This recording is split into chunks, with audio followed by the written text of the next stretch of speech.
जब कांग्रेस पार्टी की यूपीए की सरकार थी, उन 10 सालों में हमारी पूरी कोशिश रही कि हम सरपंचों के हाथ में जितनी भी शक्ति डाल सकें, पंचायती राज इंस्टीट्यूशंस के जितनी भी हम शक्ति दे सकें, हम दें। ये मनरेगा का प्रोग्राम है, मगर मैं इससे पहले आंध्र प्रदेश का जो स्पेशल स्टेटस है उसके बारे में 2 शब्द कहना चाहता हूं। हिंदुस्तान की सरकार ने आंध्र प्रदेश को एक वायदा किया था। हिंदुस्तान की सरकार ने कहा था कि आंध्र प्रदेश के बाइफरकेशन के बाद हिंदुस्तान की सरकार आंध्र प्रदेश की पूरी मदद करेगी और आंध्र प्रदेश को स्पेशल स्टेटस देगी। यह वायदा जरूर यूपीए की सरकार ने किया था, मगर यह वायदा सिर्फ यूपीए सरकार ने नहीं किया था, यह वायदा हिंदुस्तान की सरकार ने किया था। नरेंद्र मोदी जी को यह याद रखना चाहिए कि आज जरूर एनडीए की सरकार है, मगर वो एनडीए के सरकार से पहले हिंदुस्तान की सरकार है और उस सरकार ने आंध्र प्रदेश को वायदा किया था।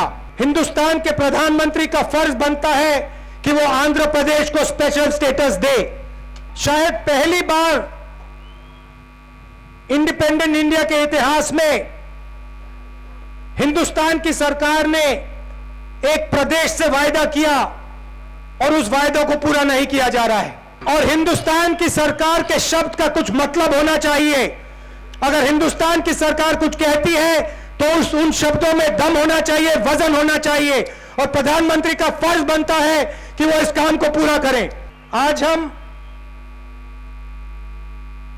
मनरेगा के लिए यहां आए हैं। इसी ग्राउंड में 10 साल पहले मनमोहन सिंह जी, सोनिया गांधी आई थी और उन्होंने मनरेगा को शुरू किया। गांधी जी कहते थे,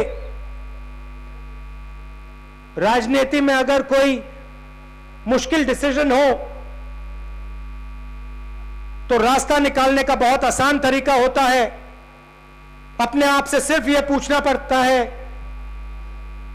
कि इस काम से सबसे कमजोर, सबसे गरीब व्यक्ति का फायदा होगा या नहीं होगा, और अगर फायदा होगा तो ही वो काम करना चाहिए। और इसी सोच के साथ हमने मनरेगा बनाया। हमने ये नहीं पूछा गरीब की जात क्या है, गरीब का धर्म क्या है, गरीब का नाम क्या है, गरीब कौन से प्रदेश से आता है। हमने सिर्फ यह कहा अगर हिंदुस्तान का कोई भी गरीब है तो मनरेगा से उसको मदद की जाएगी। मनरेगा ने पिछले 10 साल में 1.4 करोड़ लोगों को गरीबी से निकाला। 5 में से, हिंदुस्तान में से 5 व्यक्तियों में से 1 व्यक्ति ने मनरेगा में काम किया, और पहली बार करोड़ों लोगों के जेब में पैसा आया। जिसकी कोई नहीं पूछता था, वो जाकर पहली बार हिंदुस्तान के इतिहास में गारंटी करके काम ले सकता था, मांग सकता था, बड़े से बड़े अफसर से कह सकता था कि आप मुझे काम दो। आज मैं मनरेगा के वर्कर से मिला, सरपंचों से मिला, और उन्होंने मुझे बताया कि मनरेगा से बेहतर प्रोग्राम उन्होंने नहीं देखा। उन्होंने कहा कि पहली बार उन्हें अपने बच्चों को शिक्षा देने के लिए पैसा मिला।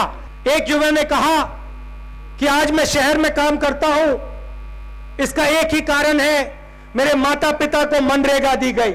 एक महिला ने मुझे कहा पहले हमें दूर जाना पड़ता था, अलग अलग शहरों में जाना पड़ता था, डर लगता था, मनरेगा ने वो सब बंद करवाया, हमें यही काम मिला। कुछ दिन पहले कोई इकोनॉमिस्ट मेरे पास आए और इकोनॉमिक प्रगति की बात हो रही थी, और उन्होंने मुझे कहा राहुल जी, हम आपको बताना चाहते हैं कि जो ग्रोथ रेट इतनी तेजी से आगे बढ़ा था उसका एक बहुत बड़ा कारण नरेगा था। उन्होंने कहा कि पहली बार गांव के अंदर पैसा पहुंचा, लोगों ने मोटरसाइकिल खरीदी, साइकिल खरीदी, साबुन खरीदा, अलग अलग चीजें खरीदी, और गांव में जब इकोनॉमी बढ़ी, बेहतर हुई, तो उससे पूरे देश को फायदा हुआ। अलग अलग देशों से लोग आए, ब्राजील से लोग आए, बाकी देशों से लोग आए, राजनेता आए, मुझसे कहा उन्होंने ये बहुत अच्छा प्रोग्राम है, हम इसको अपने देशों में ले जाना चाहते हैं। वर्ल्ड बैंक ने रिपोर्ट लिखी कि नरेगा ने बहुत सारे लोगों को फायदा पहुंचाया। यूनाइटेड नेशंस ने कह दिया कि नरेगा बहुत फायदेमंद प्रोग्राम है। और कुछ दिन पहले उनकी बेटी की शादी थी, तो अरुण जेटली जी मेरे पास आए और उन्होंने भी बंद कमरे में मनरेगा की प्रशंसा की और मुझे कहा कि यह बहुत अच्छा प्रोग्राम है। और मैंने उनसे कहा, अरुण जेटली जी आप बाहर जाके क्यों नहीं कह देते, आप यहां मेरे बंद कमरे में क्यों कह रहे हो, बाकी हिंदुस्तान को भी बता दो कि मनरेगा बहुत बेहतर प्रोग्राम है, अच्छा प्रोग्राम है। मगर वो मुस्कुराए और फिर कुछ नहीं कहा। गरीब व्यक्ति को समझ आ गई बात, मजदूर को आ गई, किसान को आ गई, यूएन को आ गई, वर्ल्ड बैंक को आ गया, इकोनॉमिस्ट को पता लग गई बात, मगर हिंदुस्तान के प्रधानमंत्री को यह बात नहीं समझ आई। मोदी जी पार्लियामेंट में खड़े होते हैं और कहते हैं मैं मनरेगा बंद नहीं करना चाहता हूं। क्यों नहीं बंद करना चाहता हूं? क्योंकि ये कांग्रेस पार्टी के बेकार प्रोग्रामों के का निशान है। मोदी जी अगर आप हमारी नहीं सुनना चाहते हैं, मनमोहन सिंह जी की नहीं सुनना चाहते हैं, अरुण जेटली जी के तो सुन लीजिए।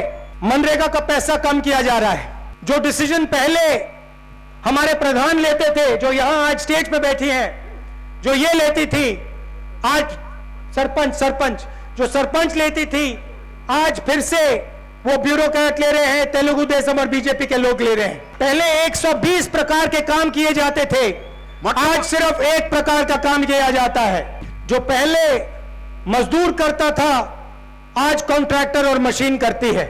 मोदी जी इकोनॉमिक प्रोग्रेस की बात करते हैं। मोदी चाहते हैं कि हिंदुस्तान तेजी से आगे बढ़े। मोदी जी चाहते हैं कि हिंदुस्तान तेजी से आगे बढ़े। हिंदुस्तान की सबसे जरूरी रिश्ता किसान और मजदूर का रिश्ता है। मनरेगा ने उस रिश्ते को शक्ति दी थी। मजदूर को ज्यादा पैसा मिला, उसको मिनिमम वेज मिली, और किसान के खेत में काम हुआ, और दोनों एक साथ ऊपर बढ़े। यह कांग्रेस पार्टी की सोच है। अब क्या हो रहा है? पूरे हिंदुस्तान में सूखा पड़ा है। सरकार के रिकॉर्ड्स कहते हैं कि 4 लाख गांव सूखे में है। किसान रो रहा है, आत्महत्या कर रहा है।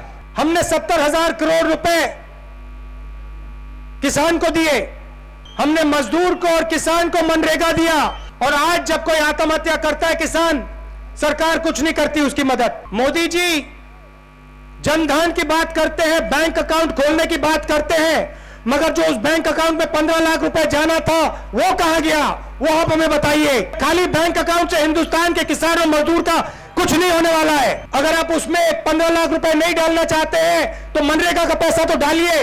मैंने पहले कहा कि जब हमने मनरेगा चालू किया तो हमने गांधी जी की सोच देखी, और गांधी जी ने कहा था सबसे गरीब व्यक्ति की मदद करनी चाहिए। गांधी जी ने कहा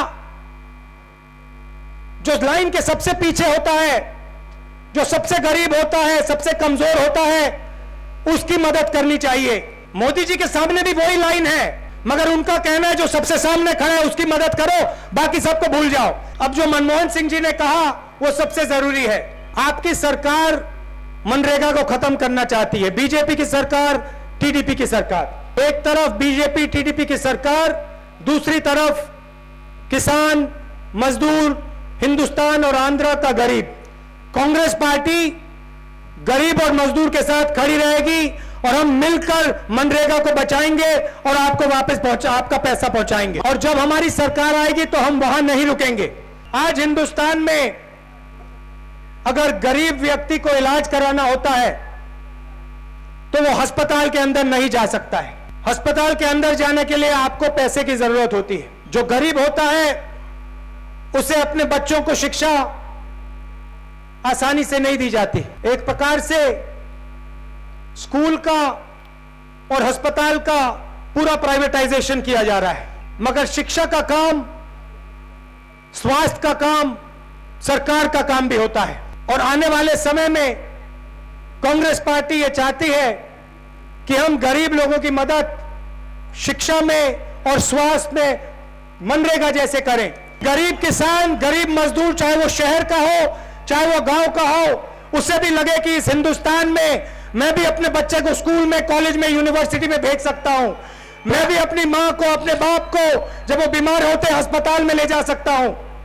आज हमारी जो स्टूडेंट्स हैं, जो कॉलेजेस में हैं, जो यूनिवर्सिटीज में हैं, उनको दबाया जा रहा है। रोहित वेमुला को आत्महत्या करवा दिया। क्यों? क्योंकि वो अपने विचारों के बारे में बोल रहा था। उसने किसी का कुछ बिगाड़ा तो नहीं, उसने किसी को मारा तो नहीं। हिंदुस्तान की सरकार ने कुचल दिया। और फिर भारत सरकार की मंत्री कहती है कि रोहित वेमुला दलित नहीं था। सुषमा जी, सवाल यह नहीं है कि रोहित वेमुला दलित था या नहीं। सवाल यह है कि हिंदुस्तान का एक युवा जो पढ़ना चाहता है, सीखना चाहता है, समझना चाहता है, उसको हिंदुस्तान की सरकार ने कुचल कर मारा। आपकी सरकार ने एफटीआईआई के लोगों के युवाओं को दबाया, रोहित वेमुला को कुचला, कल दिल्ली में जेएनयू के युवाओं को मारा। यह क्यों हो रहा है? क्योंकि आप एक विचारधारा को हिंदुस्तान के युवा के ऊपर डालना चाह रहे हो। यह जो हमने शिक्षा का सिस्टम है, यूनिवर्सिटी का सिस्टम है, आईआईटी का सिस्टम है, जिसको हमने 60 साल 70 साल में बनाया है, उसको आप खत्म करने की कोशिश कर रहे हो। आरएसएस की फेल्ड विचारधारा को आप सबके ऊपर थोपने की कोशिश कर रहे हो। ये आप करो और फिर देखो हिंदुस्तान का युवा आपके साथ क्या करता है। आपको हर कॉलेज में, हर स्कूल में, हर यूनिवर्सिटी में रोहित वेमुला दिखाई देगा। हिंदुस्तान के युवा को आप दबाने की कोशिश मत करो। मेरा ये सिर्फ आपके लिए एक सुझाव है। आप सब यहां दूर दूर से आए, गर्मी में आए, मनरेगा के लिए आए, हिंदुस्तान के किसान और गरीब के लिए आए, इसके लिए आप सबको बहुत बहुत धन्यवाद। और मैं कांग्रेस पार्टी के कार्यकर्ताओं को धन्यवाद कहना चाहता हूं कि उन्होंने ऐसा अच्छा प्रोग्राम किया और वो किसानों के लिए, मजदूरों के लिए लड़ाई लड़ते हैं। ये जो मनरेगा के पीछे जो सोच है, ये अधिकार की सोच है। हमने जो कार्यक्रम चलाया था उसमें हमने लिखा था कि मजदूरों का अधिकार है कि उनको काम मिले। तो जितने भी लोग रोजगार चाहते हैं और मांगते हैं, उतने लोगों को रोजगार मिलना चाहिए। दूसरी बात, आज किसान के सामने मुश्किल है, तो काम किसान की मदद करने का होना चाहिए। इन दो चीजों के लिए कांग्रेस पार्टी को और हमको लड़ना चाहिए, और आंध्र प्रदेश में स्पेशल स्टेटस के लिए लड़ना चाहिए। और मैं दोनों जो पार्टियां हैं यहां पे, जो चीफ मिनिस्टर की पार्टी है और जगन रेड्डी जी की पार्टी है, मैं दोनों से कहना चाहता हूं, ये राजनीतिक मामला नहीं है, ये आंध्रा की इज्जत का मामला है। और आपको जितना बोलना चाहिए, जितना स्पेशल स्टेटस के लिए लड़ना चाहिए, आप दोनों नहीं लड़ रहे हो और आपको और लड़ना चाहिए। धन्यवाद।